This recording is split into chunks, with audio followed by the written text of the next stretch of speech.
Bonjour à tous, bienvenue sur ma chaîne. Me revoilà pour une petite expérience. Voilà, je vais vous montrer en fait comment on fait pour customiser un Opinel. Donc il y en a déjà qui le savent, qui l'utilisent depuis très très longtemps. Je n'ai strictement rien inventé du tout, mais c'était pour faire part de ma petite expérience et pour ceux des fois qui ça peut intéresser. Donc comment on peut passer d'une virole comme ceci à l'effet vieilli, c'est-à-dire comme cela. Voilà, donc des fois ça peut être intéressant d'avoir une virole de cette couleur-là, c'est-à-dire noircie, ni plus ni moins par l'acide. Donc l'avantage qu'il y a, c'est que on a envie de vieillir notre Opinel pour qu'il ait vite de la patine. Donc c'est quelque chose un peu de, on customise ni plus ni moins un Opinel. Voilà, c'est personnel. Donc voilà, ça peut être intéressant pour ceux qui voudraient le faire. Donc c'est simple. Je vais vous expliquer comment je procède. Donc j'ai strictement rien inventé. Je vous montre. Alors pour commencer, vous démontez l'Opinel au complet, c'est-à-dire qu'il faut que vous ayez toutes les pièces, voilà. Donc là, je vous les montre ici, plus la lame. Alors moi, c'est un 12, hein. Donc j'ai déjà modifié la lame, hein. Voilà, je l'ai déjà modifié et tout, prêt pour le monter. Donc je vous montrerai déjà la première étape. Donc ce qu'il faut faire en premier, c'est déjà le passer à la toile émerie. Donc quand je dis toile émerie, c'est du 600. Donc c'est de la toile de verre de carrosserie. Alors il y a mes enfants derrière, hein, vous inquiétez pas, c'est normal. Voilà, donc là c'est du 600. Donc en fait, ni plus ni moins, vous passez votre virole au 600. Vous passez tout en fait au 600, hein. Voilà, moi je l'ai déjà fait, donc je ne le refais pas. Donc vous passez vraiment de partout, partout, hein. Voilà, vous faites tout, même la lame, hein. N'hésitez pas, vous faites tout. Voilà, une fois que vous avez tout fait, il faut après le nettoyer. Donc nettoyer, enlever vraiment le maximum de colle, d'incrustation, de saleté et tout. Alors pour ça, on utilise l'acétone, tout simplement, hein. Donc voilà, encore une fois, je n'ai rien inventé. Donc ce que vous faites, vous nettoyez vos pièces à l'acétone. Donc moi, je sais que j'utilise ni plus ni moins un torchon, un chiffon, comme vous voulez. Donc et vous le passez comme ceci. Voilà. Donc là, je le fais parce que je ne l'avais peut-être pas fait pour celui-ci. Donc voilà, vous le passez vraiment de part et d'autre. Voilà, que ça soit bien nettoyé. Voilà.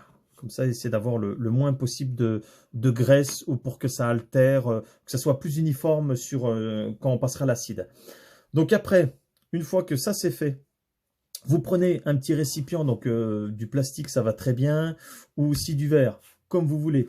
Moi je prends du plastique, enfin du moins un récipient, un tupperware, hein, si on peut, qui est pas très haut, comme ça me permet en fait de mettre le moins de liquide possible. Donc en fait vous déposez ni plus ni moins vos accessoires dedans, voilà comme ceci, hein. Donc c'est hyper simple.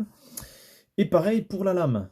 Donc la lame, moi ce que je fais, c'est que je mets ni plus ni moins un tournevis comme cela, excusez-moi, et voilà, je mets la lame comme ça. Comme ça, en fait, si vous la posez à plat dans un récipient, ça peut altérer en fait une face ou l'autre. Donc moi, je procède de cette manière-là, hein.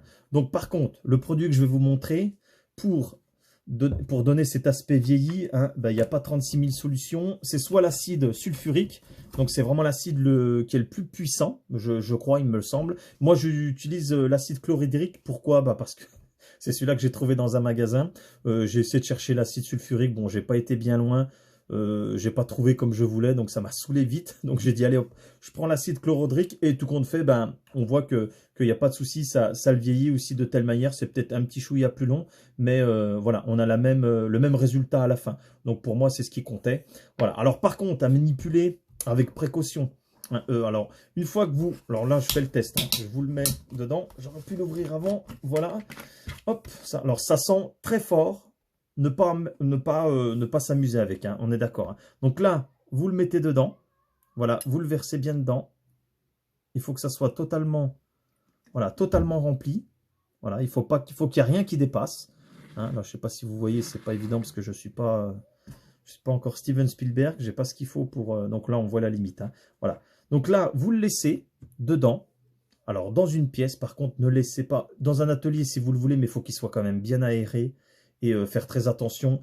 Mettez-le dans peut-être une pièce à part, même s'il faut dehors, à la rigueur, si vous voulez, parce que ça fume.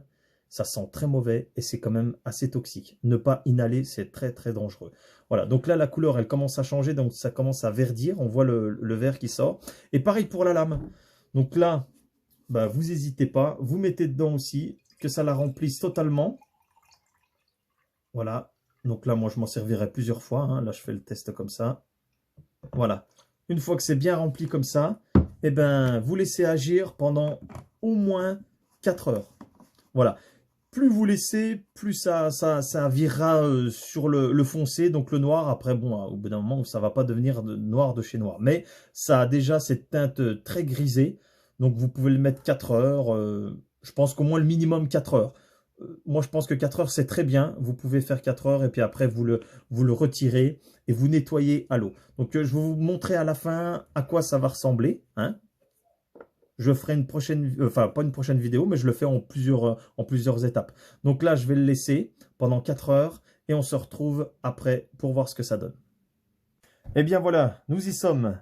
Voici le final après pratiquement 4 heures, hein. Vous voyez comme l'acide il est devenu vert, ni plus ni moins. Donc ça a bien attaqué les parties métalliques de l'opinel. Donc on va pouvoir déjà extraire une partie. Voilà. Là, je vous montre, hein. Alors, je ne sais pas si ça va faire le focus un petit peu. Voilà. Vous avez vu comme ça a noirci, grisé. Donc ça a vraiment vieilli. Donc vous voyez, ça a fait quand même bien. C'est assez uniforme. Voilà. Donc moi, ce que je fais, j'en mets un peu partout. Je mets dans l'eau. Voilà, je vais y arriver. Voilà. Donc je le mets sur le côté. Voilà. Après, je vous sors la virole. Vous avez vu, pareil. Hein. Voilà. Je ne vais pas y arriver aujourd'hui. Voilà. Donc pareil, dans l'eau, hop, pour rincer, ni plus ni moins. Voilà. Et je dois avoir le petit téton, comme j'appelle ça. Voilà, pareil. Donc celui-là, après, il y a moins d'importance, mais c'est sympa, c'est d'avoir quand même le bout qui... enfin, oui, le bout de part et d'autre qui doit être quand même assez grisé, mais après, c'est pas une obligation. Donc là, hop, pareil. Donc, j'enlève ça, vous avez vu la couleur, hein. Voilà, ça a fait des bulles, ça a vraiment attaqué le métal, hein. Ni plus ni moins en l'espace allé de même pas 4 heures. Voilà, moi je le conseille, hein, voilà, vraiment maximum 4 heures, ne pas dépasser, pour que ça a quand même une coloris assez sympa, mais pas trop, vous voyez, là je l'ai mis dans l'eau, voilà, que ça reste quand même quelque chose de grisé, mais pas non plus de trop foncé. Après, vous faites comme vous avez envie, hein. Voilà, donc là maintenant, on passe à la lame, voilà. La lame, voilà, pareil. Vous avez vu, voilà. Donc c'est pareil, ça a grisé aussi. Alors là, je vais le prendre à la main. Voilà. Hop, voilà. C'est à griser. Donc ça, alors après, je vais évidemment passer à l'affûtage. Donc là, c'est l'affûtage d'origine, mais j'aime bien redonner un affûtage complètement nouveau. Et je vous expliquerai dans une autre vidéo pourquoi je fais cette forme-là. Voilà. Donc pareil, eh ben, on le met dans l'eau.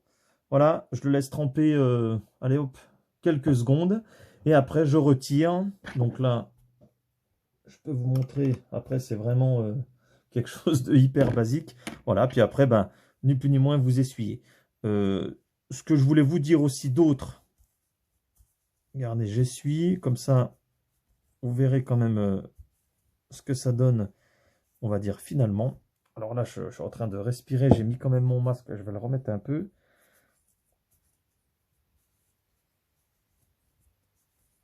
Voilà. Voilà, et ça donne quelque chose de très vieilli. Je vais enlever ça, parce que, ouais, quoique, c'est pareil.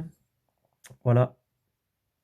Donc ça donne quelque chose de vieilli. Et puis, bah, c'est sympa parce que ça customise. Voilà, pour avoir quelque chose de simple et efficace. Voilà, et donc, prochaine vidéo pour la finalisation. Voilà, merci, à plus.